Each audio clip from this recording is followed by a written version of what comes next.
Previously on Chef School. So today is the day that we're going to go ahead and pick your teams for your final exam dinner. Jimmy, Regina, Ryan, Wes. For your leader, we've chosen Regina. Pretty much relaxed, but I guess I'm nervous just to make sure that everything and everyone works together. There is strengths and there is some weaknesses.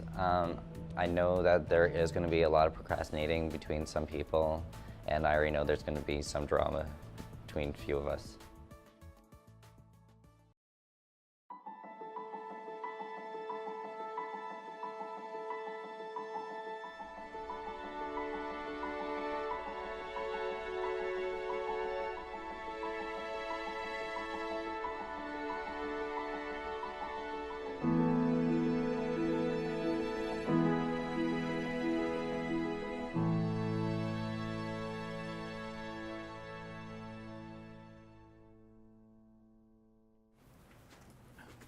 Morning. Morning. Morning. So, we're here to talk about desserts, your intermezzo, and bread service, correct? Yes, Chef. Ready for this? Yes, Chef. Take it away. We decided to do a aged sourdough. Depending on when we started, it'll be 6 to 8 months, preferably. And we decided to, when it gets down to the finishing part of it, we're thinking cheese and garlic. Okay. What sparked my love for cooking was when I was in high school, my cooking teacher taught me, and really it taught me different skills in that, and that's where I'm like, this is what I want to do for my living. Okay. Just keep steaming forward. We'll talk about all of them at the end. Thank you. So for our regular desserts, we had the idea of doing a cake pop trio, almost the same idea of what our second years did last year for their meatball trio. It just gives people like 3 different flavors. It can be interesting to see how that would play out. Next we have an apple pie crepe. It's a bit of a twist on the traditional apple pie. And then we have a mini pavlova for our third and final dessert. Cooking is something that I enjoy doing, and it's hopefully going to lead to a different future. It's more something that I had to learn how to do for myself. With a single parent, it's more, it's kind of something that you had to learn how to do while your parent was, working. And the last one that we have an idea for is a blood orange sorbet. So we would do a blood orange wheel and have the sorbet sit on top of that. Possibly the orange wheel, we might do candied as well. And if that kind of idea didn't work, we could also do it in a long stem glass with a orange wheel off the side. Working in the restaurant as a dishwasher, I kind of watched the cooks do their cooking thing, so I kind of got into it through that. How I started, and that's from the cooks actually quitting, so I basically took over their job, so it was a bit nerve-wracking, but that's how it started for me. Sweet. Let's go back to the beginning. I like the sourdough and the fact that, we've got to keep the pre-ferment alive, or the starter alive for that amount of time, which is great. I don't know if we want to mask that sour with cheese and garlic. I think with the sourdough, we should just make a banging sourdough and keep it simple, and about that flaky crust, give them some nice butter. So I like that one, but I'm going to say no garlic, no cheese. Show me the picture of your crepe. My issue with this is that it's flat. Maybe stick something underneath just to kind of give it a bit of a lift. What if we took those crepes? Hold on, it's arts and crafts time, but I've got an idea. So, Okay. and we can get some height in that.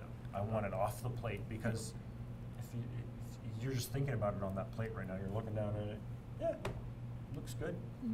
I want it to look great, right? So that's what I want. I'm gonna task you guys with that one. Okay. Now, the last one I think is cool.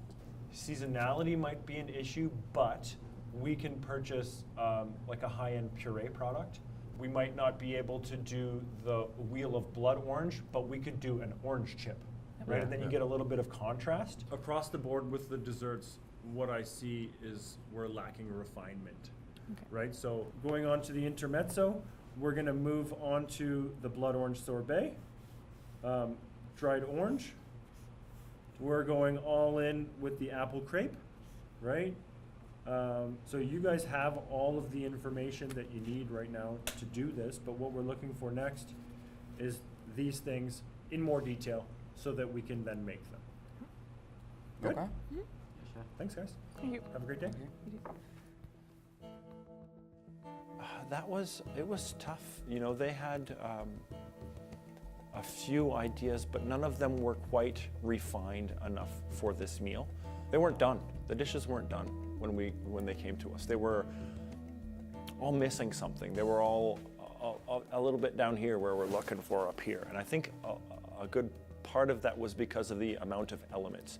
They might have had a good principle thing, but the things that went with it weren't shiny enough, for lack of a better word, right? So now how are we going to take those flavors and bring them up? Desserts, when you're ready, we are. We decided on a aged sourdough. How many months it'll be, we're not sure. It's pretty much when we first test it. For the palate cleanser, we finalized on a blood orange sorbet sitting on top of a candied / dehydrated orange wheel. And then that's kind of like the plating concept. So the orange wheel will be sitting there and the sorbet will be right on top. Kind of don't know which dish we want to use yet, like a plate, stand-up stem glass or what. So that's still in progress, but that's the palate cleanser idea. For our actual main dessert, we're going with a vegan apple pie crepe type idea. We had thought about either putting it in a muffin tin and putting the filling in just so that we can perhaps maybe bake the actual crepe after, just to get it the more crunch kind of holding it up type thing. So that would be, sorry, just to go back, that would be made from a crepe. So we would start with the crepe again, between two ladles kind of idea. Dip it till it's crispy, take it out, little sugar on top, something like that. Absolutely. And then for the side, vegan cheesecake ice cream. And there is alternatives for the dairy-free products for cream cheese and for the milk products to make the ice cream. My mom has always been a big cook. I've always seen her cooking and baking in the kitchen, doing family dinners, and that's always inspired me to be a cook. I always remembered when we had a big family dinner or a special occasion type thing when she's cooking the dinner. I always wanted to help her. She always let me use the mixer to make mashed potatoes or stir the cake batter and decorate cookies and whatnot. It can work. I think my concern is that ice cream needs to be excellent.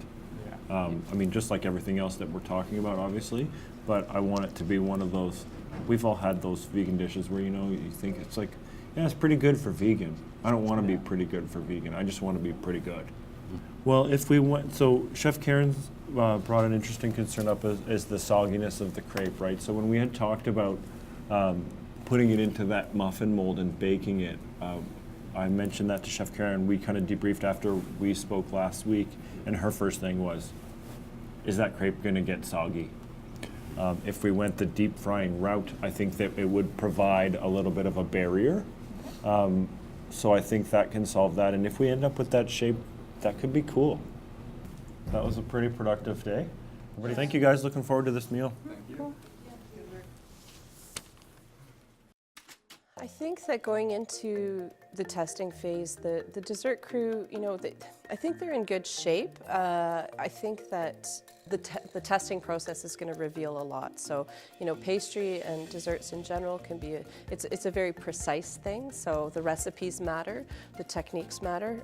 But I love the basic concept that they have, and I think that it has a lot of potential for sure. Coming up on Chef School. So far, we haven't had a whole lot of drama. There has been just a slight bit between two of them. Some people were too busy, too worried about their dishes, and they weren't helping with our dishes. And plating-wise, some were doing their thing but not helping us. What I know, no one else will. So it's like, it's either my way or the highway. It's a little melty. Oh my God.